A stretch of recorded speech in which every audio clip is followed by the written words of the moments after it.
Hi, my name is Rafram Chaddad, actually. It's hard to pronounce in Latin letters. I'm a visual artist. I live in Tunis. I have no connection to academy. I teach in Colombia about fine arts, so it's not very academic. And I will talk about prison, but it's actually the second time I talk to a group of people about it, about prison. The first group was 2012 in London. It were around 200 Libyan widows who lost their husband in this prison. And I was sitting in front of them. They didn't know a lot about me. They knew I was in the prison where their husband died. And they asked me questions about food, about how is it, how big is it, questions they didn't know. I mean, because so I will tell a bit about the frame of what happened. It was 2010, and then I will go inside a bit the experience as more as I can, and then if you have questions. So 2010. I'm a visual artist. I'm also take photographs, and I had a project of documenting synagogues and cemeteries, Jewish cemeteries in Libya. It was during Muammar Gaddafi, the last leader of Libya. And so around March 2010, I went inside Libya with my Tunisian passport, and I took photos for 10 days. And then I was basically kind of kidnapped from my hotel by the secret police in Tripoli. And for 20 days, I was interrogated and tortured, and after that, in some kind of facility in Tripoli. And then I was moved to a place called Abu Salim, which is a prison that basically it's a political prison, like no killers or rapists, or mostly political prisoners.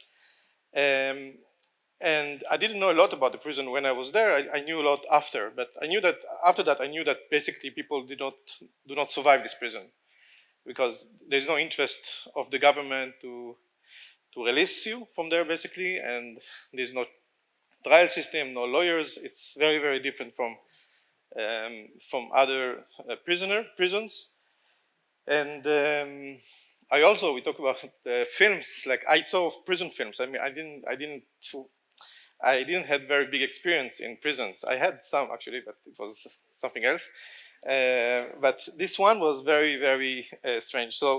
So technically, just about the frame story. I mean, I'm here standing, so it's okay. I mean, I was 20 days in torture and interrogation, and then they put a sack on my head again in a car, and then I moved to this facility. And I spent there almost 6 months in Abu Salim, and then somebody helped me escape the prison. Okay, so it was the son of the same guy, Gaddafi, with a private jet. It's very weird. Okay, it's not typical to my life, this kind of stories. But I was taken out and I escaped to Vienna by private jet. And then I was Interpol wanted for 2 years, but this is connected to the fact that Libya had no government, because few weeks after there was the civil war started. So it was hard I had a lawyer in New York, and it was hard to cancel the Interpol thing. So, but still, it's okay. I mean, now. So we talk about isolation, which is very, I mean, okay, there's also a book actually coming out in April or May in Apartamento. It's a publishing house that usually do things for designer, artists, but also some books. And it's about, so I wrote already the book. The book is written, and it was written very fast after, because I'm very bad in memory. I have not very good memory, so you can imagine, I mean, so in the book there's parts of what happened before and the interrogations. I was very not lucky because, of course, I mean, you can imagine, but there was an Arab League summit in Tripoli. Everyone were arrested in the street. The Tunisian president asked my release, so they thought I'm very special, and which I'm not. And then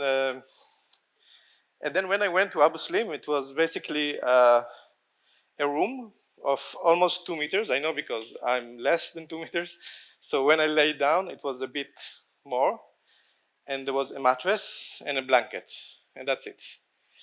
And no toilet. I mean, toilet was basically every few days, if I was lucky. And one of the guards advised me to do it Friday morning, because then they clean it with the water. So the situation was very hard, technically, physically. And I remember because they broke my feet, my teeth, everything. When I arrived there, I was basically on the floor. I couldn't move much. I had blood and fractions and stuff. And after a few weeks that I got a bit better, I mean, and I understood that nobody is coming again. I mean, no interrogators and nothing. And I understood that I have no choice but to basically trying to get into a good mental state, because I was a bit of, I mean, I understood what is a bad physical state already. I mean, when you get pain, like a very sharp pain, there's also kind of a limit. And the mental thing, I was not very big, I'm not a big expert of psychology, but I understood that people that are very, very wealthy still need a psychiatrist or a psychologist. And it's something that you cannot really buy, you cannot really, it's something that connected to some kind of like inside thought. And I remember myself after a few weeks basically on the floor, and so I wrote it as basically as kind of a theater piece, because I mean, I didn't thought about it as a theater piece there, but so the place is, they told me I will never leave the place. And I will never, I mean, I will die in this place. And there was a way of basically trying to understand how I'm able to survive, not survive, but because there's no really survival, but there's how I managed to live this kind of stuff. And I understood that it can be very radically to both sides, or to get completely crazy in a room that you don't, there is nothing basically happening. There's nothing to read or write or engrave. Like I tried to engrave, there was nothing. I had no glasses. There was nothing to see, but I had no glasses. So it was very extreme in a way. And I was thinking about, in the beginning, I was thinking about prison, you know, American movies, you know, about these people who I don't know, eat their parents, kill their wife, I don't know, all this stuff. And they don't get what I got. I mean, they get maybe 1 week of solitary confinement, basically. And I got already like this, and it was very weird. I mean, a few weeks before, I was in Italy working with Fiat about colors. It was very, very different experience and weird. And but slowly, I understood that I have to live now somehow. I need to, because survival for me is to live, and also if any chance will happen and I will be out of this place. If I knew the statistics, I would not think like that probably. But if there is any chance that I will be free again, I have to be in forma, we say in Tunisian, like, okay. Yeah. And so there was basically a few things that happened around this space. So there was food coming 3 times a day. The mosque was calling for prayer 5 times a day. So there were like 8 events every day, and the guards changed every day, and they came back every 4 days. So I started to build kind of like kind of a different world for myself. So I woke up every morning, of course, with the first call of the muezzin. It was about sunrise. And I used to make kind of like circles in the room. Very small. I mean, there were like really small circles, because I love the shape. I mean, circles. And I was counting with my fingers the circles. And there was after muezzin, before muezzin, every time it was an event happening. I tried to feel it because I tried to feel the day, but in a kind of a different life. And there was, I could read from the water bottles, which I used also to pee inside.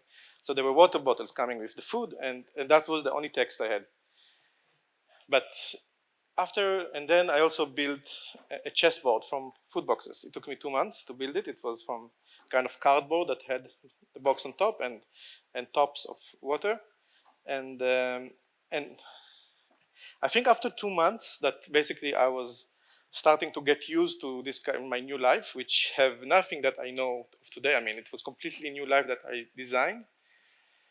I got a bit addicted to this lifestyle. I mean, in a way that I really hated to read the bottles because I felt that I'm giving myself out. I mean, I'm not keeping myself in, because the process of what happened basically, without even understanding it when I was there, that I started to have very intimate conversations with myself. Also with some mosquitoes in the evening, but it was with me mostly. I mean, I was very, very, I mean, I understood that this situation is so radical that basically I'm almost hanging in time also. There was no time, there's no space. Everything I know or love or know or understand about myself not exist anymore. It's like they give cards again, like in this planet, not only for me. Like suddenly there is no week, there is 4 days, there's no time, there is something else, there's a sound. All this stuff started from the beginning, and I got used to it. And I remember after 3 or 4 months, there was the interrogators from the beginning came. I mean, there was a guard came to take me out. He told me, you have interrogation. I was, it completely destroyed my day. I remember because my day was very, very organized around the actions I had, which was like stories I told to myself, friends or ex-girlfriends I was thinking about, or playing chess against myself. I lost, of course, because I'm very bad at this, but I mean, but especially when I know exactly what's going to happen. But but it was I hate chess. Actually, I'm interviewed in Kasparov magazine, and I think I'm the only one in the history of this magazine that doesn't know how to play chess. An interview there, but I'm interviewed because this was, I mean, I exhibited this chess in Bali, something. But I actually didn't do lots of art about this thing. But so it was. I remember I was taken to interrogation once, and I remember that I missed some segment of the day in this interrogation, which was just they want to check on me if maybe I have something new to give them. I mean, and they accuse me of weapon delivery from Algiers, you know, weird. Anyway, it was very weird, the interrogation. But I remember I came back and I was upset because this kind of like maintaining this kind of myself was so, I was not devoted to it. It was the only thing I knew, I mean, in that point. I mean, after a few weeks of basically training my brain to think in the same way, it was very, I mean, that was my life. And from the morning to the night, and the night was the night from the beginning to the end. I mean, it was, I tried to play with dreams, and I had so much, basically.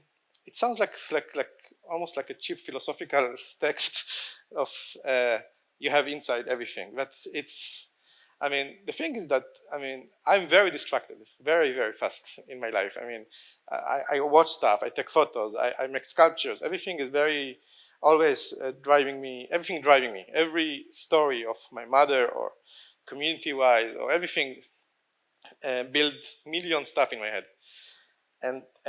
But I'm not like closing my eyes and doing meditations. I'm not a person like that. But being there was exactly like that. It was in a very radical way. It was not prison normal because it was not like timed prison. I didn't know what's happening. And there were no people to talk to. There was one guard from around 20 guards, because every 4 days, I mean, every day they changed. There was a group of guards, basically. They were half army, half civilians. They were very violent with the other prisoners. You could hear the screamings and the crying. He liked me, one guy. He was a black man from Chad. He liked me, so he gave me tea once, and he helped me. He took me out to the toilet a few times. It was amazing. But that was the only thing, basically. And I used to, and I remember I had this tendency to read because, so in the toilet there was a water pipe. It's from a German company called Grohe, which maybe everyone knows. But it's very strange detail, I know. But there was nothing to read. And every time I read something, it was on the bottle, or I felt distracted. I felt like I'm violated almost. I felt like this is like like it's against who I am now, which is like completely closed circle of inside. And so basically there were people coming bringing me food. They were not allowed to speak with the prisoners. They do speak with the prisoners. I mean, they beat them, but they don't really speak to them. It's part of the treatment in Abu Salim. They were shooting every few weeks. They shoot people to the wall, basically. There were few known massacres inside the prison that I read a lot after, of course, because I was curious about what was that. And so that was the sounds, basically. They're all a bit far. So I had this kind of liberty inside, this kind of setting to imagine, basically, my current life. And I remember that after a few weeks, I realized that if I'll be out now of prison, I will be okay mentally. I will be like, because this is now part of my life. It's not something kind of like extraordinary or weird. Yes, and so the system was basically trying to have the day as a dream and the night as a reality, and I tried to play with that because when you have no input or output, with me, if my work is mostly output, usually I think about a shape, I make it, and I exhibit it, and so there is nothing, basically. I mean, there were some kind of scratches on the door because there were ISIS people before me who were killed in this prison. So I could read all kinds of slogans of ISIS. It was interesting in the beginning, but so there were scratches, but I couldn't, I didn't have anything to scratch with. So, and when you don't have this ability to take out, to take in, there's kind of like very closed environment, basically. And it's like a very complete, I mean, isolation is the word that you use here, but it's a very, very almost, and it's not about Stockholm syndrome, but almost privileged time. I mean, I would not repeat a second of that, but it was a very privileged position, and I talk about it with myself a few times a day, that if I was in my normal life, I would not be able to remake it, to kind of like telling somebody to put me in a prison without telling me when I live, basically, forever. This is completely, and I said to myself, I remember I had millions of ideas to talk to myself about my life, about my future, about my past, about people I knew or hated or had arguments. I mean, I came out very nice person because I didn't want to have fight with anyone when I left. And also, I had around 3,000 scenarios how I lived the prison one day, and in all of them, I promised to myself not to speak about it at all. Sorry, I'm speaking to you about it, but I mean, not speaking to the media. I mean, not making it like a big thing, in order to keep kind of the tension between me and myself, not to have it as an extraordinary case, but to have it very, very low key. I mean, the scenario of escaping was not in the scenarios I was imagining, because I mean, a private jet, it was very weird. But until now, I don't understand really how it's happened technically. But I mean, I have some ideas, but not. And I remember the first time when they took me out it was August 8, 2010, a few weeks before the civil war started. They told me there is interrogation. The prison was told that there is interrogation in a very special place out of the prison, which is not typical to this kind of prison. Usually people don't leave the prison. They came, stuck on my head, handcuffs. They put me in a jeep on the floor. They beat me to make me more cooperative. And we drove for an hour. They drove, I didn't drive. And I was praying that there's going to be some kind of accident, and they will or blast or turn upside down. And in the worst case, I'll go to hospital. In the good place, I will die or something, which is nice. It's a good thought to die when you are like that. Or prison. In prison, no problem. I saw the movies. I mean, you put shits and you just basically escape and you swim to Tunisia. It's very easy. But I mean, I was, saying if it's gonna, but it didn't happen. And I arrived at this kind of army base, and I said, fuck. I mean, actually, when I was, and in the army base, there was they took the mask off, there was kind of a towel, basically, blue towel, and there was a private jet there, standing. It was an Air Force base. Then I thought they're gonna take me to interrogation in a different city or something like that, because, and then I went inside the private, because they took me inside, and there was people there with champagne in their hand, and I was like, okay, interesting. But I was not really convinced about the situation, because also I didn't want to release from myself from the world I was building to myself. Not in a bad way. I mean, I like champagne, but it's not a problem. I mean, also the private jet looks nice, but first time. I mean,